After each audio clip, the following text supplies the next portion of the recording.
Hello friends, welcome back to my channel. അപ്പോൾ ഈ ആഴ്ചത്തെ സൺഡേ ടോക്ക് കുറച്ച് നേരത്തെ ആവാം എന്ന് വെച്ചു. അപ്പോൾ എനിക്കിന്ന് നിങ്ങളുമായിട്ട് ഷെയർ ചെയ്യാനുള്ള വിഷയം എന്താണെന്ന് വെച്ചിട്ടുണ്ടെങ്കിൽ ഏഞ്ചൽസിനെ കുറിച്ചാണ്, മാലാഖമാരെ കുറിച്ച്. അപ്പോൾ ഈ മാലാഖ എന്ന് പറയുമ്പോൾ നമ്മൾ ഈ മേഘത്തിനിടയിൽ കാണുന്ന ചിറകുള്ള മാലാഖമാരെ കുറിച്ചല്ല ഞാൻ സംസാരിക്കുന്നത് ഓവർ വർക്ക്ഡ് അണ്ടർ പെയ്ഡ് ആയിട്ടുള്ള 24/7 നമ്മുടെ മുന്നിൽ മാലാഖമാരായിരിക്കണം എന്നാഗ്രഹിക്കുന്ന നേഴ്സുമാരെ കുറിച്ചാണ് ഞാൻ ഇന്ന് സംസാരിക്കുന്നത്. അപ്പോൾ ഞാനൊരു നേഴ്സല്ല, ഞാനൊരു ഡോക്ടറല്ല, പക്ഷേ കഴിഞ്ഞ 30 years ആയിട്ട് മെഡിക്കൽ ഫീൽഡിൽ വർക്ക് ചെയ്യുന്ന ഒരാളാണ് ഞാൻ. നമുക്ക് ഫ്ലോറിഡയിൽ ഒരു ക്ലിനിക്കാണുള്ളത്. അപ്പോൾ എനിക്കറിയാം അസുഖമായി വരുന്ന പേഷ്യൻസ് അവരുടെ ആറ്റിറ്റ്യൂഡ് എന്താണ് ഈ ഡോക്ടറോടും നേഴ്സിനോടും ഒക്കെ എന്ന്. പക്ഷേ അസുഖം മാറിക്കഴിയുമ്പോൾ അവരുടെ ആറ്റിറ്റ്യൂഡ് എന്തായി മാറും എന്ന് കഴിഞ്ഞ 30 വർഷമായിട്ട് ഞാൻ കാണുന്നതാണ്. നമുക്കറിയാം, നമ്മുടെ വേണ്ടപ്പെട്ടവർ മരിച്ചു വീഴുന്നത് ഈ നേഴ്സുമാരുടെ കൈകളിലായിരിക്കും. അവരായിരിക്കും നമ്മളെ ആദ്യമായി വന്ന് ആശ്വസിപ്പിക്കുന്നത്. അതുപോലെ തന്നെ ഒരു ദിവസം നമ്മളും മരിച്ചു വീഴാനിരിക്കുന്നത് ഇവരുടെ കൈകളിൽ തന്നെ ആയിരിക്കും എന്നുള്ളതാണ്, അല്ലേ? അപ്പോൾ നമുക്ക് അസുഖമൊക്കെയായി ഹോസ്പിറ്റലിൽ അഡ്മിറ്റ് ആവുമ്പോൾ ഇവർ നമ്മൾക്ക് അത്രയ്ക്കും വേണ്ടപ്പെട്ടവരായി മാറുന്നു. ആ പാതിരിക്കും ഏർലി മോർണിംഗിലും 2 o'clock 3 o'clock വന്ന് ഓക്സിജൻ ചെക്ക് ചെയ്യുമ്പോഴും, അതുപോലെ നമ്മുടെ മുറിവ് ക്ലീനാക്കി കെട്ടുമ്പോഴും, അൺകോൺഷ്യസ് ആയിട്ടുള്ള നമ്മുടെ പേരൻസിനെ ഫീഡ് ചെയ്യുമ്പോഴും ഒക്കെ നമ്മൾ ഇവരെ ട്രസ്റ്റ് ചെയ്യുന്നു. അവർ നമ്മളുടെ അത്രയ്ക്കും അടുത്ത ആളായി മാറുന്നു. പക്ഷേ ഹോസ്പിറ്റലിൽ നിന്ന് ഡിസ്ചാർജ് ചെയ്യുന്ന ആ നിമിഷം നമ്മൾ ഇവരെ കുറിച്ച് മറന്നു പോവുകയാണ്. ഇവരും ഹ്യൂമൻ ആണ് എന്നുള്ള കാര്യം മറന്നു പോവുകയാണ്. ഈ ചിറകില്ലാത്ത മാലാഖമാർ പറന്നല്ല വീട്ടിൽ പോകുന്നത്. ഈ സെക്കൻഡ് ഷിഫ്റ്റ് കഴിഞ്ഞും ഈ എമർജൻസി കോൾ എടുത്തും ഈ ഓവർ ടൈം വർക്ക് ചെയ്തും കഴിഞ്ഞ് അവർ വണ്ടിയും വളവും പിടിച്ചാണ് വീട്ടിൽ എത്തിച്ചേരുന്നത്, അല്ലേ? അതുപോലെ തന്നെ അവർക്കും ഫാമിലിയെ ടേക്ക് കെയർ ചെയ്യാനുണ്ട്, അവർക്കും ബില്ലുകൾ പേ ചെയ്യാനുണ്ട്, അവർക്ക് ലോൺ അടയ്ക്കാനുണ്ട്.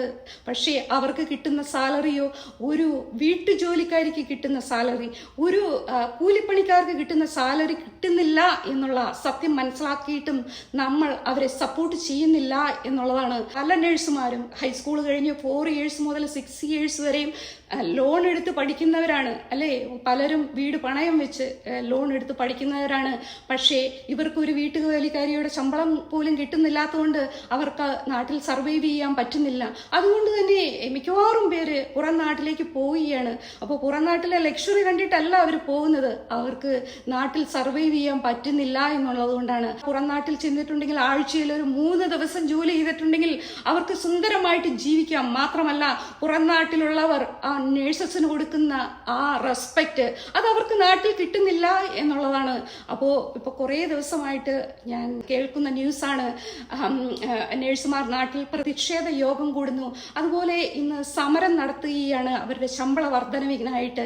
പക്ഷേ അവരെ ആരും സപ്പോർട്ട് ചെയ്ത് കാണുന്നില്ല, ജനങ്ങളും സപ്പോർട്ട് ചെയ്യുന്നില്ല. അതുപോലെ തന്നെ ഒരു രാഷ്ട്രീയ പാർട്ടി ആവട്ടെ, ഒരു മാധ്യമങ്ങൾ, എനിക്ക് തോന്നുന്നു മറുനാടൻ മലയാളി എന്നുള്ള ഒരു മാധ്യമം മാത്രമാണ് അവരെ സപ്പോർട്ട് ചെയ്ത് സംസാരിച്ചത്.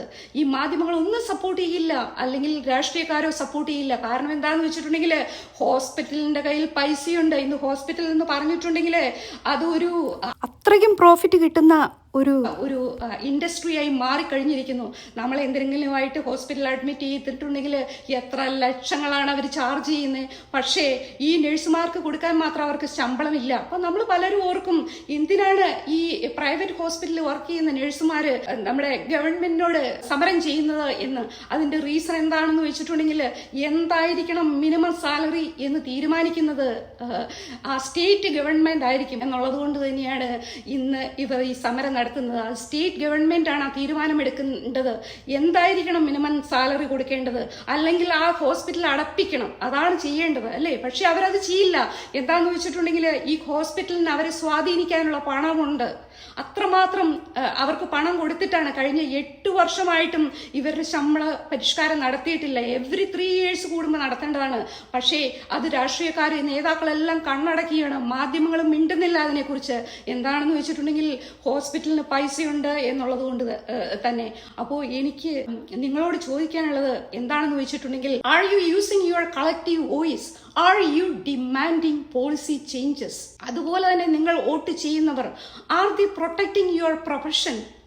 എന്നുള്ളതാണ് എനിക്ക് ചോദിക്കാനുള്ളത്. നിങ്ങൾ നിങ്ങളുടെ പവർ മനസ്സിലാക്കുക. ഇലക്ഷൻ അടുത്ത് വരികയാണ്. ഇന്ന് അത്രമാത്രം നഴ്സുമാർ നമ്മുടെ നാട്ടിലുണ്ട്. നിങ്ങളും നിങ്ങളുടെ ബന്ധുക്കളും വിചാരിച്ചിട്ടുണ്ടെങ്കിൽ ഏത് രാഷ്ട്രീയ പാർട്ടി ഭരണത്തിൽ വരണം, ആരെ ജയിപ്പിക്കണം തോപ്പിക്കണം എന്ന് നിങ്ങൾക്ക് തന്നെ തീരുമാനിക്കാവുന്നതാണ്. നിങ്ങൾ ഒറ്റക്കെട്ടായി നിന്നിട്ടുണ്ടെങ്കിൽ അപ്പോൾ ഈ ഇലക്ഷൻ അടുത്ത് വരുന്ന സമയത്ത് പല പാർട്ടികളും വോട്ട് ചോദിച്ച് നിങ്ങളുടെ അടുത്ത് വരും, പല വാഗ്ദാനങ്ങളും നൽകും. പക്ഷേ നിങ്ങളത് വിശ്വസിക്കരുത്. എന്താണെന്ന് വെച്ചിട്ടുണ്ടെങ്കിൽ ഇതുപോലെ തന്നെ വാഗ്ദാനം തന്ന് വിജയിച്ചിട്ടുള്ളവരാണ് ഭരിച്ചുകൊണ്ടിരിക്കുന്നത്. അപ്പോൾ ഇനി വാഗ്ദാനമായിട്ട് വരുമ്പോൾ ഏത് പാർട്ടിയാണോ നിങ്ങളുടെ പ്രൊഫഷനെ സപ്പോർട്ട് ചെയ്യുന്നത് അവർക്ക് വോട്ട് ചെയ്യുക. അതുപോലെ തന്നെ അവർ പ്രോമിസ് ചെയ്തിട്ടുള്ള ഒരു 6 മാസത്തിനകം നിങ്ങളുടെ ശമ്പള വർധനവ് ഉണ്ടാക്കിയില്ല എന്നുണ്ടെങ്കിൽ ഹോസ്പിറ്റലിൽ അടച്ചിടട്ടെ. നിങ്ങൾ ജോലിക്ക് പോകരുത്, നിങ്ങൾ പണിമുടക്ക് നടത്തുക. എന്താണെന്ന് വെച്ചിട്ടുണ്ടെങ്കിൽ നമ്മുടെ കേരളത്തിൽ ഹർത്താൽ ആചരിക്കാനും അതുപോലെ പണിമുടക്ക് വലിയ ആഘോഷമായിട്ട് എടുക്കുന്നവരാണല്ലോ. എന്നിട്ട് എന്തുകൊണ്ട് ആരും നഴ്സുമാർക്ക് വേണ്ടി സംസാരിക്കുന്നില്ല? അപ്പോൾ നിങ്ങൾ ഒരു പണിമുടക്കങ്ങ് നടത്തുക. ഈ പ്രൈവറ്റ് ഹോസ്പിറ്റലുകളൊക്കെ കുറെ ദിവസം അങ്ങ് അടച്ചിടട്ടെ. അപ്പോഴേ നിങ്ങളുടെ വില അവർ മനസ്സിലാക്കാൻ പോകുന്നുള്ളൂ.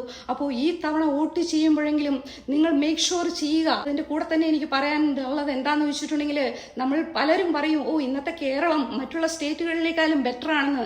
അപ്പോൾ ഒരു കാര്യം മനസ്സിലാക്കുക, ഈ രാഷ്ട്രീയ പാർട്ടികളൊന്നും അല്ല കേരളത്തെ ഈ നിലയിൽ എത്തിച്ചത്. അവരുടെ വീട്ടിൽ നിന്ന് കൊണ്ടുവന്ന സ്വത്തൊന്നുമല്ല.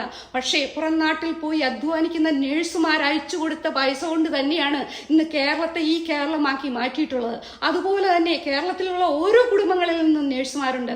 അവരൊക്കെ പുറം നാട്ടിൽ പോയി അധ്വാനിച്ചതിന്റെ ഫലമാണ് എന്ന് ഓർക്കുക.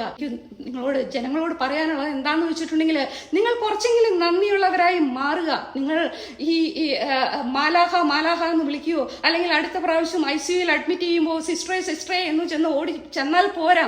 നിങ്ങളുടെ റെസ്പെക്ട് കാണിക്കേണ്ടത് ഈ വിളിയിൽ മാത്രമല്ല, നിങ്ങൾ ഇവർക്ക് സർവൈവ് ചെയ്യാനുള്ള ശമ്പളം കിട്ടുന്നുണ്ടോ എന്ന് മേക്ക് ഷുവർ ചെയ്യേണ്ടത് നിങ്ങളുടെ റെസ്പോൺസിബിലിറ്റി ആണ് എന്നാണ് എനിക്ക് ഓർമ്മപ്പെടുത്താനുള്ളത്.